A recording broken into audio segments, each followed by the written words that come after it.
Hey, what's up? I'm William. We're going to talk about some movies. Whoop!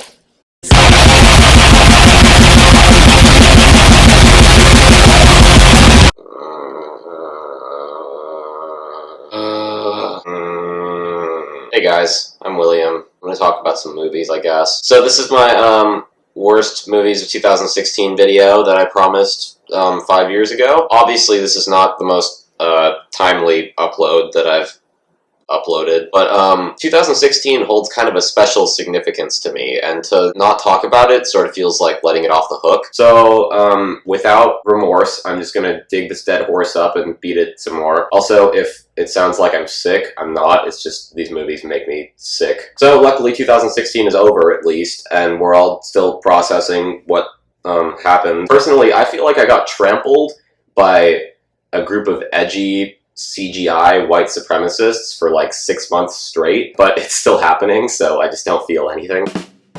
The reason that I'm making this list, really, besides the fact that I have some movies that I need to talk about, this year was sort of special in the way that I'm usually able to find a good balance of good and bad movies to see, and then that way I can have a nice spectrum, a nice range of quality that I can refer to. That way I can see something like Star Trek Beyond next to a movie like, I don't know, what was a good movie that came out last year? Moonlight. And then I can enjoy both of them for what they are, even though they're completely different, levels of quality and different filmmaking goals altogether. But this year, everything was bad. It just lowered my standards. I think that was the main theme of 2016, actually, was collectively lowering standards. I feel like now what I expect a movie to do is much less than what I expected a movie to do at the beginning of 2016. And so, honestly, this is sort of my goodbye to bad movies. After 2016 and the level of just that we reached, I don't think I can do it anymore. I feel like I should make this video to kind of go out in a blaze of glory and just bring these fucking movies down with me. Alright, so the list. Before I actually get to my dishonorable mentions, I just want to throw my Days of disclaimer at your face. These are obviously not all of the bad movies that came out in 2016. If I had seen all of the bad movies, I probably wouldn't be alive anymore. But believe me, there were plenty of movies that came out that I deliberately avoided. No, this is a ranking of all the movies that I personally had the misfortune of seeing in the order of how much I hated them. This is not an objectively worst list, per se. There are movies in my dishonorable mentions that are worse than some of the movies on my list. These are just the movies that personally pissed me off the most. These are the movies that made me question my sanity and question reality around me. The fucking movies that I wanted to walk out of but didn't because I've never walked out of a movie before. And no, The Legend of Tarzan will not be the one that breaks me today. These are the movies that made me fall to my fucking knees and scream, "Am I alone?" So join me on this journey of a video that is sure to be far too long, packed with wholesome shenanigans and whimsy throughout. This year has aged me so much, so I just need to let it all out. I just need to vent and just get these horrible fucking movies off my mind and just purge them from my system entirely. First up on the dishonorable mentions, we have The Purge election year. Real life true story of how America became owned by racist cartoon characters. This is a pretty bad movie. I did a video review for it. It's not really like the worst thing ever. You can watch it as disposable entertainment perfectly fine. The thing that really bothered me about it is the fact that it just didn't take a stance on any tonal level. It's PG-13, so it can't just be like dumb violence, but it's way too stupid to be making any kind of serious like commentary or satire. It's just kind of like a shell of what could be like an okay movie.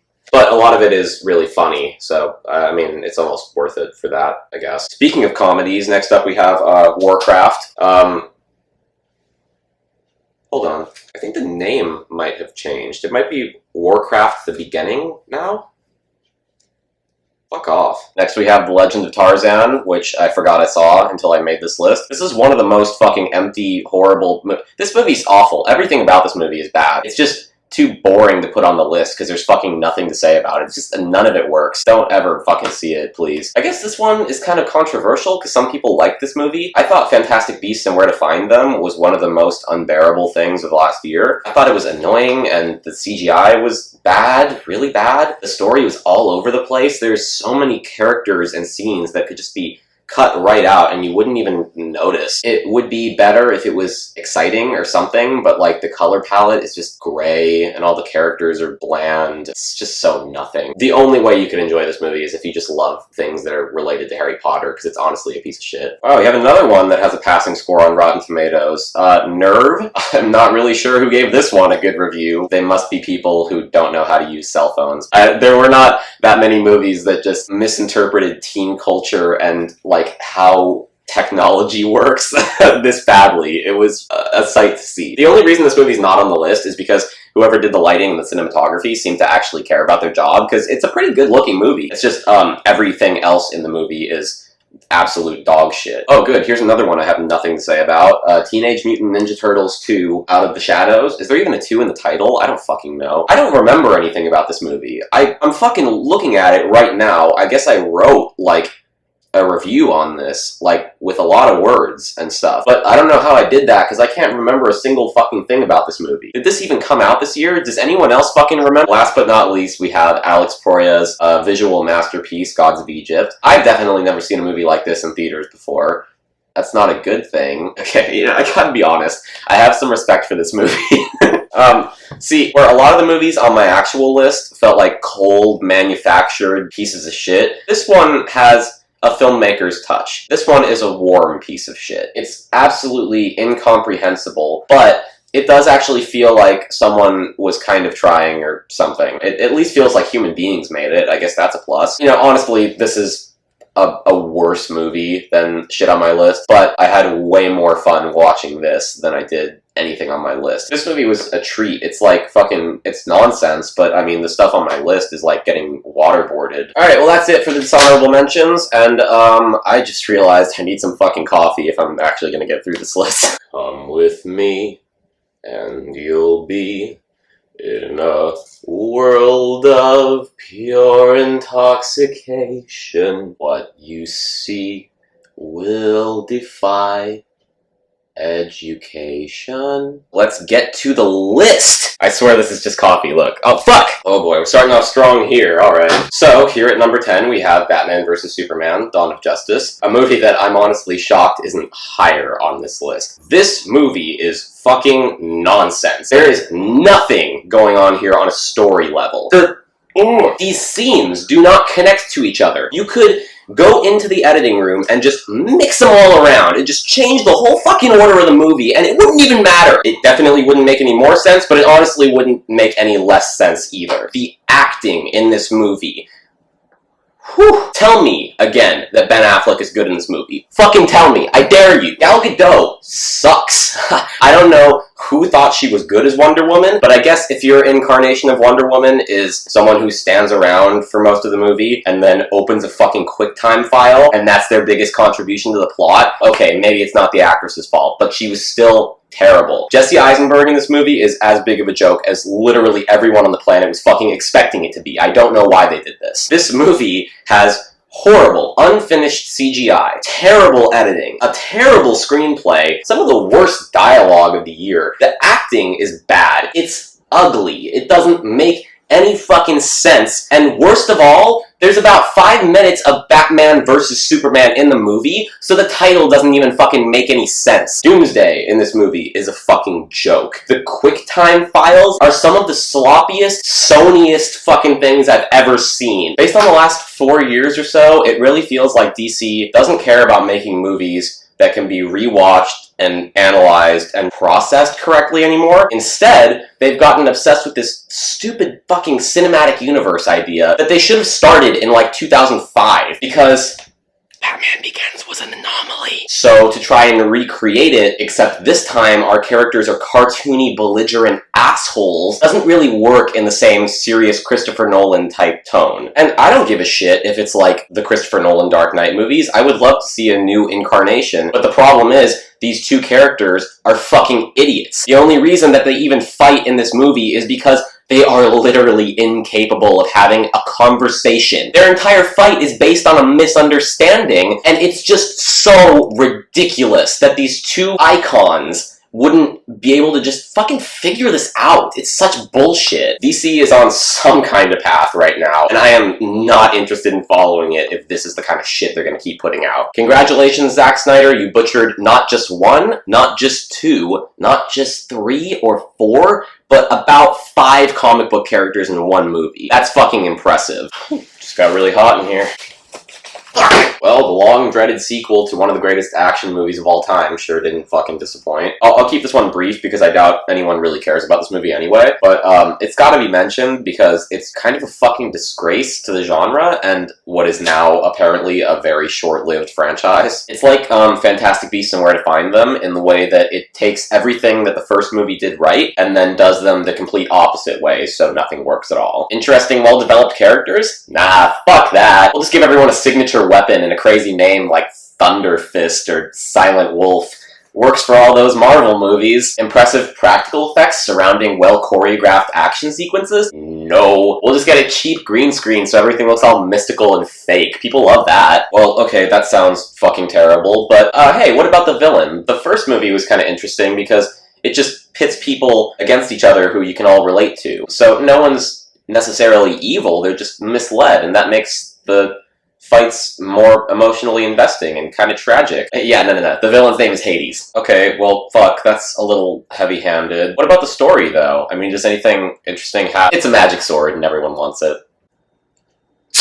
Okay, well, I'm gonna go put on another shirt right now because I look like a fucking bum. So, bada bing, bada boom. Here at number 8, we have another movie that some people liked, apparently. Pride and Prejudice and Zombies killed my pride, definitely heightened my prejudice against YA movies, and basically turned me into a brain-dead fucking zombie, so I guess the title's pretty fitting, actually. I'll also keep this one short because I doubt anyone saw this movie besides me, but this is a really bad movie. I didn't even realize it was possible to fuck up so many things in a movie with such a dumb title. Why? Why would you do this movie with a serious tone? It's PG-13, so there's no fun to be had with the horrible CGI blood. And the lighting God, the lighting. I'm gonna describe a scene from early on in this movie to you, okay? There are about 3 or 4 girls that we've never met before in a dark basement doing sword training. So it's too dark to see their faces, we don't know who they are, they're moving, and the camera's shaking the entire time. Fuck! You know, I was hoping I'd be able to enjoy this movie from like a dumb feminist perspective at least. Like, yeah, watching women kill zombies better than their male counterparts. That's a harmless premise. But they couldn't even do that right, because the movie's so exploitative. It is the definition of objectification. I'm pretty sure these girls are supposed to be like underage, or at least a few of them are, but there are so many Michael Bay-esque shots just lingering on their bodies and panning up their legs while they're gearing up and shit, and I'm like, just stop. Like, I don't need to see this shit. And like, please. Please, don't think that what I'm saying is that women showing skin somehow makes them less powerful or anything like that. That's not what I'm saying. What I'm saying is that when you don't give your characters any personality traits or consistent talents besides the one that the screenplay needs them to have in the moment, then all you are doing is turning these women into objects. If they don't have a personality and they don't have talents and all you're doing is admiring their physical appearance, what are they? And you know what? I just remembered that this is the fucking 500th YA movie I've seen with a love triangle. This movie has some of the worst dialogue of the year, some of the worst cinematography and action I've ever seen, and a third act that honestly makes the entire thing even fucking worse. Don't see this movie unless you want to be depressed about the state of filmmaking. Or unless you want to know how to not make a movie, I guess. At number 7, we have Sausage Party, and this one's not much of a surprise. It looked like shit, and, well, it was shit. The only surprising thing is why. It's boring. This movie is fucking boring. Seth Rogen and his entire team have lost their bite. I don't have anything against Seth Rogen. I think he's a fine actor. He seems like a really nice guy, and I think he's been really funny in movies before, but unfortunately, he's done trying, and I'm done watching. This movie is so stupid and juvenile that it's honestly just embarrassing. People kept, like, telling me that this movie was clever and had some kind of statement about society. It doesn't. Simply acknowledging race relations as existing in the world is not social commentary. Making a tasteless joke out of them is the opposite. Like I said, this movie's just unfunny and boring, and honestly would not have made it onto the list at all if it wasn't for the third act. See, they had this idea for a movie, well, no, an idea for a 5-minute short, stretched it out into 90 minutes. The problem is, they had no idea how to end it. So once they got to that point, they just threw their fucking hands in the air and said, fuck it, we'll gross people out. The last 15 to 20 minutes of this movie are the filmmaking equivalent of someone dangling a bell in front of your face while screaming, "Isn't this funny?" And I know what you're thinking. You're just thinking I was offended by the food orgy or just thought it was stupid or whatever. I wish the food orgy was the stupidest thing in this movie, but it's not. They just keep going and going and going, and it's not funny, and it just fucks the entire movie up. The balls on Seth Rogen to put some of the shit he does in the last few minutes of this movie is proof that he does not give a fuck anymore. This is one of the most slapped together movies I've ever seen, and the worst part is they didn't even fairly compensate the animators, which explains why the whole thing looks like Food Fight, I guess. Oh boy, we're really getting into it now. At number 6, we have The Darkness. This movie's interesting because IMDb says it's a horror movie, but I mean, I saw it, and I don't see any evidence of that. Poor Kevin Bacon does what he can, but there's just fucking nothing here. I am sitting here struggling, fucking praying to remember something, anything, from the first hour and a half of this movie, but I can't fucking do it. It is so boring and so not scary and so lifeless that my brain literally just blocked it out. I wish I was fucking kidding, but honestly the only thing I remember about this movie is a part of the climax, so I guess I'll just use that. Spoilers for this movie that you've never heard of until now and will never see. Basically, Kevin Bacon is trying to save his son from, like, the ghost dimension or something. And by the way, the ghost dimension in this movie is, like, a cheap cave set with some sand on the ground and, like, studio lighting. And all they do to make it seem otherworldly is kind of shake the camera a little bit and put, like, a blur effect on the screen. It's, like, fuck. So Kevin Bacon and his son are, like, surrounded by these hooded ghost monster things. I don't fucking know. And I think what happens is Kevin Bacon makes, like, a deal for them to take his soul instead of his son's or something like that. You've seen this in a movie before. I don't know, fill in the details yourself. So basically one of the hooded, like, ghosts comes over to Kevin Bacon, like, puts his hand on his back to lead him away. And all the ghost people, by the way, have these really long, like, fingers for whatever reason. That's such a cheap Halloween store costume that when he touches Kevin Bacon, you can see the long finger, like, bend, so it looks like this. And I'm just like, it's amazing. And the only thing in this movie that stuck with me. Next, please.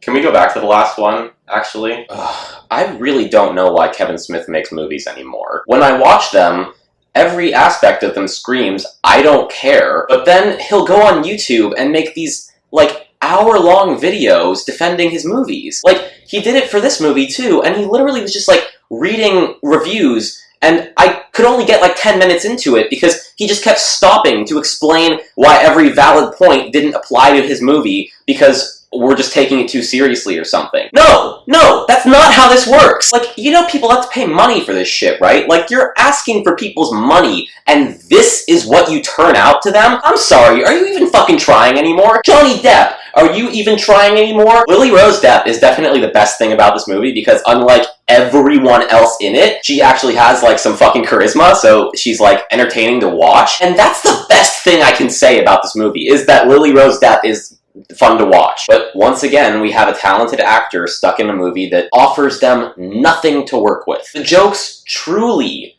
and I mean literally, feel like first draft dialogue. It feels like something you would write down and then bring to your 9th grade screenwriting class, get feedback on it, and then go fix it because you realize it only made sense in your head. But that's the entire movie. It's like nobody wanted to tell Kevin Smith that this was not working, so it's just him doing whatever the fuck he wants. And don't get me wrong, I like it when directors take charge and don't give a fuck what people like me think, because that's how you change the game. But this movie is so offensively stupid and obnoxious that there's just nothing to even praise as a victory or acknowledge acknowledge as successful. Even Tusk has more going for it than this movie, and I fucking hate Tusk. Look, I don't have anything against Kevin Smith as a person. I don't hold vendettas against filmmakers. I like Clerks just fine, besides the really horrible acting. So if he ever makes something that's that stylized and visionary again, I'll be sure to acknowledge it, but this sure as fuck ain't it. I'm sorry, do I even have to talk about this movie? No, I don't. In case you don't know, this movie is about a polar bear named Norm who enjoys twerking and screaming, played by Rob Schneider in 2016. And life is good for Norm until one day he has to flee the Arctic when an evil land developer in New York is going to build apartments in the Arctic. Obviously, I saw this movie as a joke, but it was just painful and unpleasant. Look, honestly, this is the worst movie of the year. This is the worst thing I saw in a theater in every way, by every definition, no matter how you look at it. But the one thing that keeps this movie out of the top 3 for me, it was actually never meant to be released in theaters. This is a straight-to-DVD movie that was dropped in theaters at the last minute, so it might be the worst thing I've ever seen in a theater, but to be completely fair, the people who made it didn't intend for it to end up in a theater, so judging it on that level is actually kind of unfair, even though this is probably a worse movie than anything in my top 3. Whew, okay, we are getting there. We're about to get into the top 3, and I just want to say that these 3 movies are the reason I made this list. If I had not seen these 3 movies, I would have let this year slide, but these were all honestly nightmares, and I couldn't let them go unpunished. So here we go. Oh my god, this movie is broken. Number 3 is Collateral Beauty, and if you haven't heard about this movie, consider yourself lucky, but even more lucky now, is you're in for a treat. You could write a book on why this screenplay doesn't work. Starting with the obvious, this entire movie is a giant marketing lie. If you saw the trailer, then you know that the plot is supposedly that Will Smith writes letters to time, love, and death as a result of his daughter dying or something. So then, you know, these 3 concepts all manifest into human form and then come visit him. It's Scrooge. It's Scrooge. But whoever made the trailer for this movie deserves a fucking award, because that ain't the story. Really, the plot of this movie is Will Smith has lost his daughter, and for the last few years, or however long, has been running this company not very well because his fucking daughter died. And so Will Smith's genius friends, Edward Norton, Michael Pena, and Kate Winslet, all decide their only course of action is to hire actors to pretend to be these characters and go and talk to Will Smith in public, film him talking to them, and then get this, digitally remove them from the shot, present the footage to their shareholders to make Will Smith look insane so he will lose his job. That is their solution to his trauma. I'm not giving recommendations for any of the movies on this list, except for this one, because this movie is fucking hilarious. I am not joking, that is really the plot of this movie, and it makes about as much sense as you would expect it to. First of all, you can't just edit someone out of a shot like that. You would have to match their skin color and clothes to the background, and it would cost a fucking fortune, even if it was possible, which it's not, by the way. But somehow they managed to do it, and get away with it. Even better, the movie tries to say they did the right thing. They literally trick their grief-stricken friend into thinking that he's gone completely insane, and he never learns the truth. This movie is ethically despicable, and that's honestly just the tip of the fucking iceberg. I haven't even mentioned most of the crazy shit that happens in this movie, because honestly, you just have to see it yourself. The editing makes this movie a comedic masterpiece. Collateral Beauty genuinely has better comedic timing, unintentionally, than almost every comedy from last year. I laughed so much harder in this movie than I did in pretty much any of the mainstream comedies from last year. I know I'm talking a lot of shit about this movie, but I would wholeheartedly recommend it. It is an anomaly. Movies like this do not come along every day, and you just need to see it for yourself, because honestly, the only way I could continue talking about it is to just go through the entire movie, and that would take at least the runtime of the movie, probably way longer, honestly. Just please watch Collateral Beauty and experience the utter disbelief that I can almost guarantee you will feel. It's amazing. This movie is fucking amazing. Whew, okay.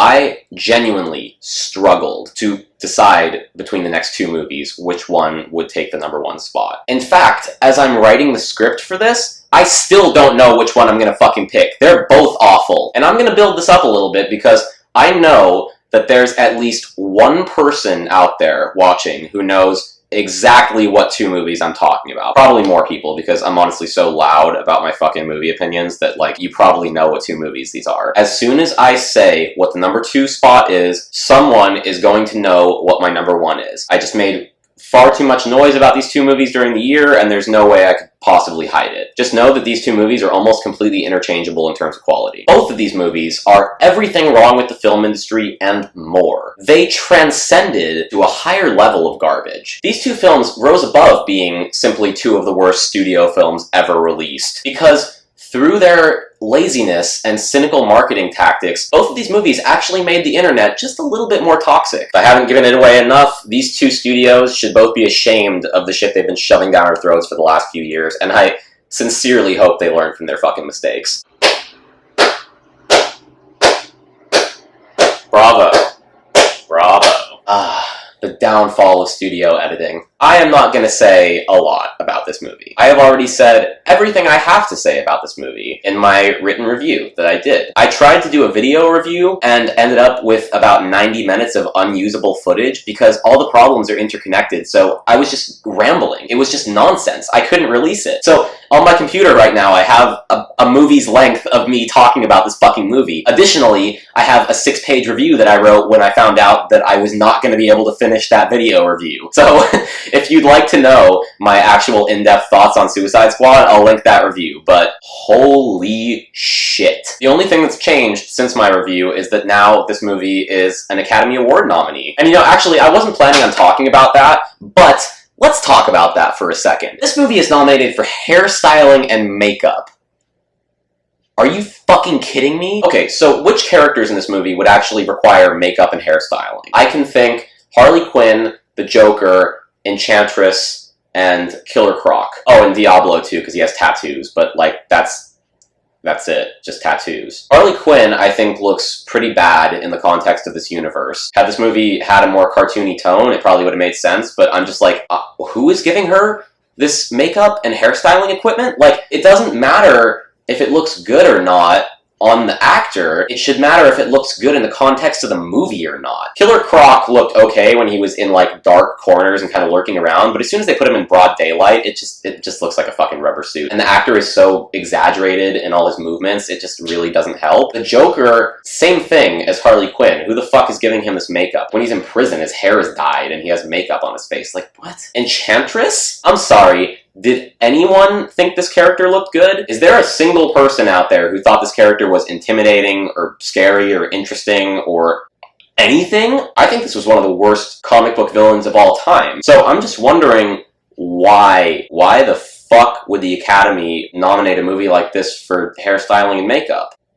Oh, okay, I get it. They're just pandering. I hate this movie and everything about it. I think it is definitely the worst of the new DC films. If the next few movies have the editing that this one had in this unfinished state, then it's just over for the DC universe. I mean, in my opinion, it's already over because it's too much to fix already. Here we have 3 movies, Man of Steel, Batman vs. Superman, and Suicide Squad, and none of them feel like they exist in the same universe. It's too much. It's broken. Stop with this racing to the cinematic universe finish line, because we all know you're never going to finish it anyway. You are going to keep milking this shit for as long as you fucking can, so what's the point of building stuff up if you're not going to conclude any of it? I'm sorry, but seeing comic book characters on screen is not enough for me. That shit's not impressive on its own anymore. That's like being impressed by Transformers at this point. We know it's possible, but we also know that it's possible to craft a good story with good editing, good acting, and solid direction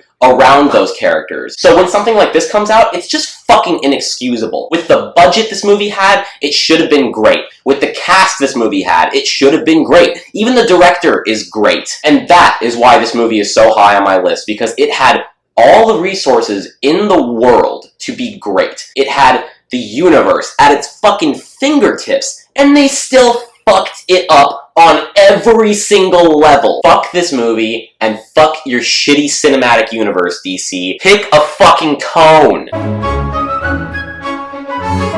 Alright, I was gonna build it up some more, but honestly, this movie doesn't deserve an introduction, and you already fucking know what it is. It's Ghostbusters. This movie, oh my god. Anyone who tried to say that this movie is not so bad, or that it's just a dumb comedy or something, I don't think we saw the same movie. I'm pretty sure you watched the original Ghostbusters and are mistaking it for the new one. And it's not your fault, because this one just directly rips off the plot from the first one. Yeah, soft reboot? No, this is a remake. This is the same story we've already seen, except this time it's written like a sitcom, it's directed like a sitcom, and it fucking looks like a sitcom. The only good thing about this movie is the cast. That is the only saving grace. And I'm not exaggerating, there's nothing else to praise here. On a technical level, fuck that. I don't understand why people were offended by Leslie Jones in this movie. I thought she was the best thing about it by far. She was the only one who actually felt like she was playing a character. Kristen Wiig sucks in this movie. Melissa McCarthy has no idea what kind of character she's playing, because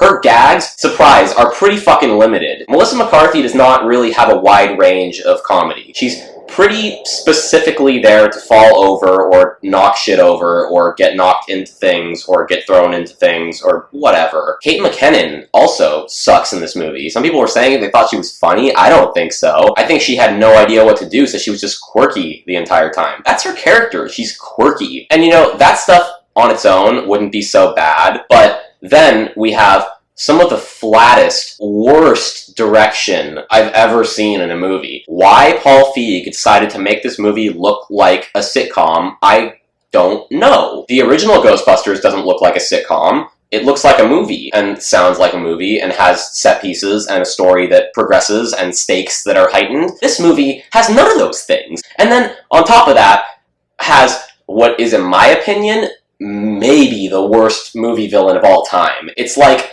taking bits of all these different villains and shoving them together, and then, if that wasn't enough, we're gonna take a jab at our fan base. That's a really good idea, Sony. So here, we get mass criticism on YouTube after we drop our shitty fucking trailer that everyone hates. So we're gonna call them sexist, and we're gonna go in and delete comments that are actual legitimate criticisms of the film, mostly ones written by women, and then we're gonna do it all in the name of feminism. Fuck you. I hate this movie so much. I hate everything it stands for, because it is a facade. It fucking pretends to be progressive, and it's the opposite. Having an all-female cast is awesome, and I even like the idea of an all-female Ghostbusters, but you have to write characters. You can't just get funny people and drop them on a soundstage and go, here, be funny. That's not how this works. Also, I'm sorry, but since when is Ghostbusters the manly franchise to flip? It's about these four nerdy scientists who don't even know what they're doing. They fucking make it up as they go. They're not solving problems with their muscles, they're solving problems with their wit. You do not get to complain about mass backlash after you release a trailer that is horrible. Especially when that trailer is a remake of a fucking classic. What were you expecting? Even if it looked good, people would hate on it, but it looked horrible. And then the movie was horrible. You're fucking asking people to give this movie a chance, and it's not even finished. The CGI looks worse than the special effects in the original movie. How is that possible? The budget for this movie, I think it comes out to like being 4 times larger than the original one was. So there's no excuse, there's no reason. They weren't lacking in resources, just like Suicide Squad wasn't. This movie is beyond lazy. It is baffling how lazy it is. And no, I haven't seen the extended cut. I'm not gonna watch an extra cut that supposedly fixes the movie. This is the one they released in theaters, so this is the one I'm gonna criticize. I have never, ever wanted to get up and leave the theater as much as I did watching this movie. And people around me could see it too. But I stayed, and I sat down and watched the whole goddamn fucking thing from start to finish, sober, and took notes, so I would have an informed opinion on it, and so I wouldn't be one of those basement dwellers that they really like to keep referring to. I didn't sit back and just assume your movie would be shit. I gave it a chance, and it was shit. The really crazy part is that people were actually enjoying it in my theater and laughing. It was just like a surreal experience. And then when I was leaving, I swear to God, the audience members were fucking making fun of me because I didn't like it. Like, I'm not even kidding. It's so ridiculous. Like, it sounds like I'm joking, but I'm not. They were literally, like, making fun of me, like, oh, I bet he's one of those people. Like, what are you talking about? People who like good movies? Yeah, I'm one of them! The only good thing about this movie is that it flopped. I hope that studios learn from this film's mistakes, because they're so textbook and so fucking amateur that it's insulting that they're even in a movie. Ghostbusters is not a sci-fi action franchise, so when this movie turns into an action movie in the last 30 minutes, it's laughable. I thought Spy was terrible, so I already knew that Paul Feig was horrible directing action, but wow. These action sequences in a mainstream Hollywood movie in 2016, it's fucking embarrassing. I feel bad for these actresses. I really do, because, like, they have to start acting like action stars at the end, and it just comes out of nowhere. That's not what Ghostbusters has ever been. So you're just trying to, like, turn it into this new fucking thing, and you can't even be consistent enough to hold it for the entire movie. I could honestly talk about this movie for hours. It's fucking shameful. Everything is embarrassing, from the CGI to the music. Oh my god, the Fall Out Boy theme. I'm so sorry. To the cameos. Like, what the fuck were they thinking? Sorry, spoilers for Ghostbusters 2016, but Bill Murray's cameo ends with him falling out of a fucking window. And it's, like, played for laughs. Like, how badly can you misunderstand a fan base? We're gonna take your quirky comedy and turn it into some bullshit superhero origin story, and then kill off the actors that made the movie you like into what it was. And by the way, the reason the ghost kills Bill Murray is because Kristen Wiig lets it out to prove to Bill Murray's character that ghosts are real. To take a minor detour, Kristen Wiig's character is responsible for murder in this movie. First of all, we don't see Bill Murray's body ever. It's just gone, but we still cut to an exterior shot where a police officer is like, alright now, which one of yous pushed him out the window? And I'm like, is this a cartoon? I'm sorry, am I watching a fucking cartoon? Like, am I supposed to care about anything that's happening or be even remotely invested? You can make a screwball comedy that still has stakes and still has some logic to it. I mean, fuck. It's just a disaster. There's nothing funny in this movie. There's nothing exciting about it. There's nothing interesting. All the CGI is terrible, and it's too long. I hope you did not see Ghostbusters 2016, but if you did, I'm here for you. Oh, that felt good. So I'm currently working on my video for my favorite movies of last year, but I still have a lot of movies that I haven't seen yet, so hopefully I'll be able to post that in the next, like, week or so. And I also wanted to say that besides venting, the other reason I made this video was practice, because this was kind of a big project, so I figured once I finished this, then doing individual reviews for, you know, single movies won't seem like as much of a daunting task. This way I can get better at videos, get better at editing, get a real fucking camera someday, maybe. I want to start making videos more often, and this way at least something good can come out of this fucking trash fire of a year. Don't forget to recommend what horrible schlock I review next. Thank you for watching. I hope you got some kind of sick pleasure out of my misery, and until next time, stay hydrated, and just remember to enjoy the movies.